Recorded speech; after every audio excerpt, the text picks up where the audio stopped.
Assalamualaikum warahmatullahi wabarakatuh. Selamat siang teman-teman Rudat FM. Berjumpa kembali dengan Rudat FM. Kali ini di Jakarta.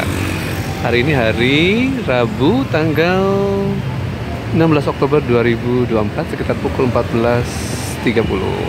Rudat FM berada di halte BRT Tosari. Nah, apa yang bisa kita eksplor? Hari ini dari tanggal 16 Oktober berarti 4 hari menuju pergantian kepemimpinan di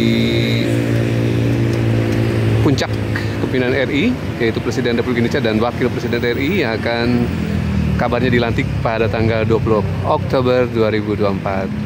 Artinya kepemimpinan Pak Jokowi dan Pak Ma'ruf Amin dalam periode terakhir, periode kedua akan segera berakhir.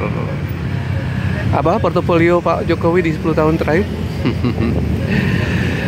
Rudat FM memberikan catatan banyak sebenarnya banyak hal yang masih sangat kurang, terutama terkait dengan pertumbuhan ekonomi dan lapangan kerja yang terindikasi di 10 tahun terakhir ini tidak menunjukkan perbaikan yang signifikan. Banyak PHK di berbagai sektor konstruksi, kemudian mungkin lainnya adalah manufaktur dan tekstil ya teman-teman yang sedang hit di akhir-akhir ini. Jadi janji lapangan kerja yang akan meroket dengan pertumbuhan ekonomi 7%, jauh panggang dari api teman-teman ya. Dan kabarnya di 2 hari terakhir, hari Selasa dan hari Rabu, hari Senin Selasa yang lalu ya, sudah ada upaya audisi untuk calon kabinet nanti di pemerintahan yang baru Pak Prabowo, dan kalau Rudat FM amati sebagian besar juga merupakan anggota kabinet di Kim yang Pak Jokowi saat ini.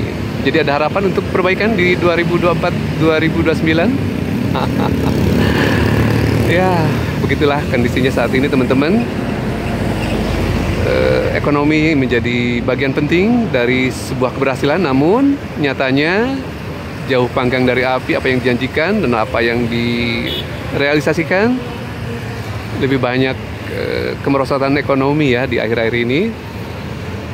Bahkan daya beli di 5 bulan terakhir terindikasi drop dengan indikasi salah satunya adalah deflasi. Jadi harga-harga menunjukkan ada penurunan, namun menunjukkan bahwa hal tersebut adalah lemahnya daya beli karena ketidakmampuan terutama kalangan menengah yang tertekan.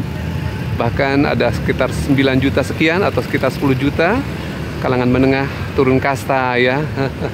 Karena berbagai faktor ya, mungkin kenaikan inflasi di awal, kemudian harga BBM, kemudian juga gaji yang tidak naik dan pengeluaran yang berat ya, terutama di berbagai kebutuhan pokok ya.